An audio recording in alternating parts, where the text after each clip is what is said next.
Buenas noches, señoras y señores, que es lo que a ustedes más les preocupará y no las cuestiones de definición. Pero, en fin, esto es cosa de nuestros invitados y no mía solamente, y por lo tanto voy a pasar a presentárselos inmediatamente. El profesor Juan Mascaró Fornés es un especialista en sánscrito y pali.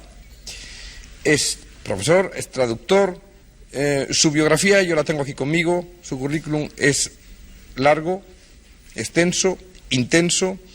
Desde 1926 se vinculó a Gran Bretaña porque ingresó en esa época a la Universidad de Cambridge, estudió lenguas modernas, lenguas orientales y lengua y literatura inglesa. Estuvo 2 años en la isla de Ceilán como subdirector de un colegio y director de estudios. En Barcelona fue introductor del inglés y del sánscrito en la universidad, profesor también de sánscrito durante 4 años. Luego en Inglaterra tuvo varios años de retiro y meditación, ya nos dirá el porqué y balance final. Y durante la Guerra Europea incluso hizo algunos programas de radio desde Londres, es decir, que tiene alguna vinculación con nosotros también, con los profesionales de la información. Profesor Mascaró, solo unas primeras palabras, naturalmente, de introducción, y son las siguientes. ¿Cree usted que el sánscrito hoy queda ya relegado por la historia y por la evolución de la humanidad a una pura cuestión de superespecialistas? ¿O cree que tiene alguna vigencia todavía? Pues no. El sánscrito como idioma o literatura es como todos los idiomas y literaturas, que tiene una parte de valor permanente y una inmensidad que no lo tiene. Pero del punto de vista espiritual, el sánscrito de los Upanishads o del Gita son permanentes. De manera que cuando, por ejemplo, en sánscrito decimos, oh Señor del universo, no quiero riquezas, no pido riquezas, ni pido honores, ni pido placeres, ni siquiera el don de poesía, pero Señor, en cada momento de mi vida dame amor para poderte amar. Nadhanam, riquezas, Nadjanam, honores, Nasundarim, mujeres bellas, Kavitam, hasta poesía, Jagali Sakamaye, Mama Jan Mani Jan, Imailvare, Bhavatat Bhakti, Ahautiki Vai, quiero que me des mi amor. De manera, y de eso se podría citar páginas y páginas, ¿verdad? Y eso tiene un valor permanente, está escrito en sánscrito, ¿verdad? O se ha dicho en sánscrito. Sí, yo quería decirle, y todavía hay muchos especialistas, ¿usted ha formado especialistas, profesor, o van desapareciendo? No, lo he dedicado esencialmente a mis traducciones, porque he adoptado el inglés como idioma literario, y entonces el Gita, los Upanishads, el Dhammapada del Pali, allí he puesto mi trabajo intensivo, ¿verdad? Pero el sánscrito pues tiene un gran valor espiritual, podríamos decir. Un verso del sánscrito de 3.000 años antes de Jesucristo, tal vez, de los Vedas, todavía lo recitan millones de indios cada día. Todavía hoy. ¿Qué es? Vamos a dejarlo, profesor, para el coloquio, porque vamos a quedarnos solo en la presentación rápidamente. Aquí, representando al Consejo Ecuménico de las Iglesias, personalidades que han conseguido convertirse o pasar, no sé si él está muy de acuerdo, supongo que le gustará, pasar por maestros en la universidad. Sí, profesor Mascaró. Bueno, el problema está en sentir o pensar o definir lo que es religión.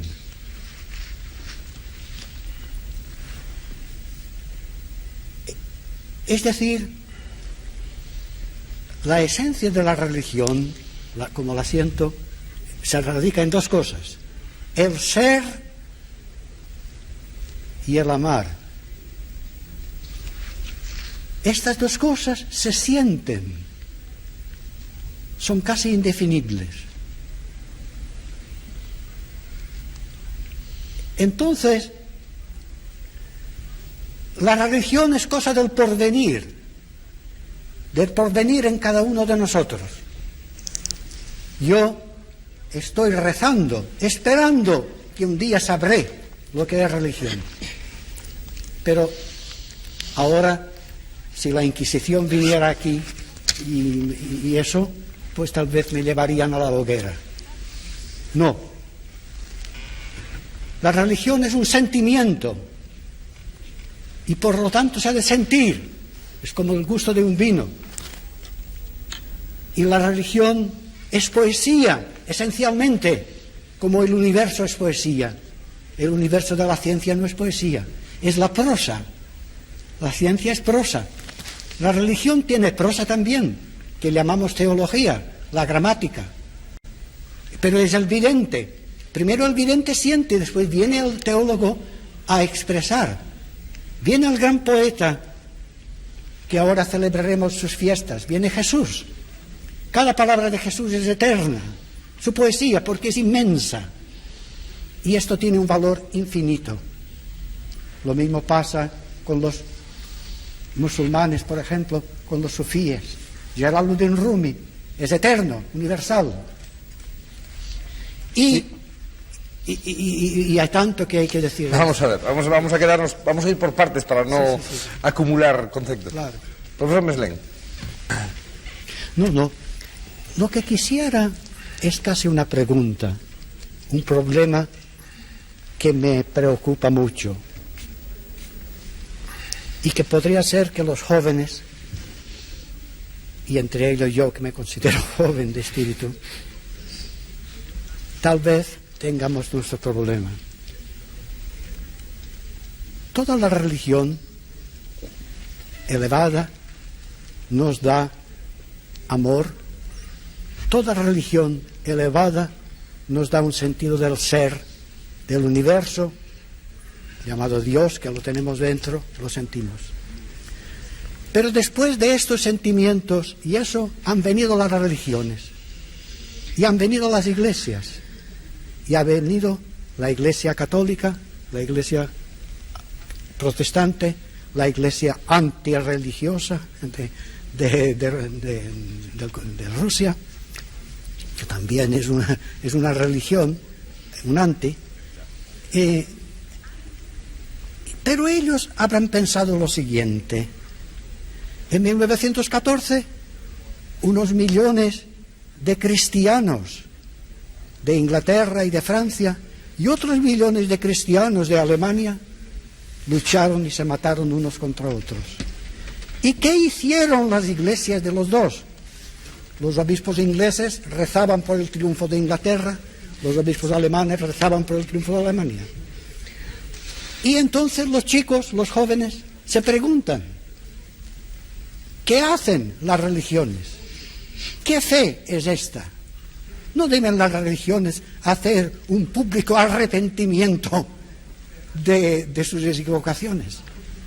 Yo veo que ahora, no solo todos nosotros aquí, estoy seguro que vamos anhelando una religión más pura dentro del Islam, dentro del catolicismo, dentro de lo que sea, pero vamos a subir. Pero, ¿cómo expresar a la juventud, y a nosotros y a todos, el problema que individualmente, cuando un hombre engaña, pues se le llama un estafador; cuando un hombre roba, un ladrón; cuando un hombre mata a otro, un asesino? Pero cuando colectivamente se reúnen los hombres, a la difamación le llamamos propaganda, o si se quiere, información. Al robo se le llama apropiación justa a veces. Al asesinato y al crimen se le llama guerra. No necesitamos una revisión de la historia, una revisión de la geografía, una que nos diga que vayamos al hombre como hombre, al humanismo como humanismo profundo, absoluto, que encierra el Oriente y el Occidente. Claro que el humanismo no basta, lo sabemos. Los que estamos sentados aquí estoy seguro que sabemos que el humanismo no basta. ¿Por qué? Porque más allá del humanismo hay un espíritu, hay, más allá de la prosa del humanismo, hay la poesía espiritual. Perdón, profesor, muy, es una sugestión nada más. Muy interesante. Es el turno de... ¿Qué contestación? ¿Por qué? Marta, sí, y yo, redundando en lo que usted pregunta, profesor, también diría, porque en el fondo es lo que usted nos está diciendo, no ha habido quizá una demasiada relación, una demasiada vinculación de las religiones que deberían salvar precisamente con las, digamos, los eventos históricos de los políticos, que serían otra historia más triste. Una pregunta sobre este. Simplemente lo que yo quería, aplazando las estructuras institucionalizadas y buscando algo mucho más profundo dentro de sí, mucho más espiritual. Este era mi comentario. Es decir, lo que buscan los jóvenes y buscamos todos es la sinceridad. Por lo tanto, el problema está de ser un seguidor del Islam sincero, espiritual, un cristiano sincero, espiritual, un hindú o budista sincero, espiritual. Es decir, en la religión oficiales que podríamos decir, hay un elemento eclesiástico humano, pero un elemento trascendente, espiritualmente trascendente. Por eso decía que la religión es de un porvenir en cada uno de nosotros, es decir, la oración es la de Ramón Llull, de mi tierra de Mallorca. Tú que umples los sol de resplendor, úmpleme un cor de amor. Tú, mi Dios, que llenas al sol de esplendor, llena mi corazón de amor, ¿verdad? Y entonces Ramón Llull se pone por encima de la división de su tiempo, que quería convertir al Islam. Pero en el Islam encontraba una doctrina teológica. Pero ahora hemos de convertir a la mayoría de la gente que niega los valores religiosos y se opone a ellos, y hemos de convertir a la ciencia, que es indiferente. ¿Y por qué la ciencia es indiferente? Porque la ciencia es prosa. La ciencia es 2 y 2, 4, absoluto. Pero la ciencia no llega a San Juan de la Cruz. Cuando San Juan de la Cruz dice, en un amoroso lance, siendo de esperanza falto, volé tan alto, que le di a la caza alcance. ¿Verdad? ¿Verdad? Es decir, un espíritu alto, ¿verdad?, que está por encima de nosotros y de todo. Sí. Aranguren. Yo preguntaría al profesor Samarta. Buenas noches y gracias de nuevo.